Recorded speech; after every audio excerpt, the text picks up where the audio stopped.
Welcome to the Slop Temple. We pray this video helps. You begin by confirming basics so nothing obvious blocks progress. Make sure battery is above 20% and your iOS is current. Open Settings, go to Accessibility, then Touch, and tap Assistive Touch to enable it. If the toggle doesn't move, restart the device to clear temporary glitches. Once done, check that the floating menu appears. If it's hidden, drag from screen edges. These actions remove common software hangups and let you proceed to deeper fixes. Next, you tackle conflicts. Reset accessibility settings first because customized options can block Assistive Touch. If that fails, reset all settings. This won't delete data but restores defaults.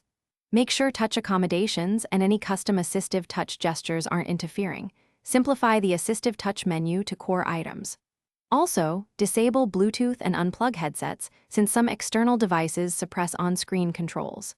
After these steps, try enabling Assistive Touch again and observe whether the overlay responds to taps and drags. To finish, perform a force restart to clear persistent kernel-level issues.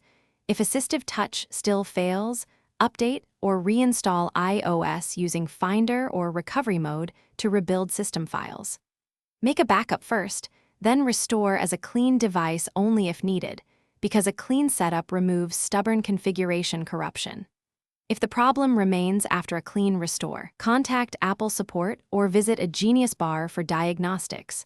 Hardware faults or accessibility sensors can cause failures, and trained technicians can check that for you.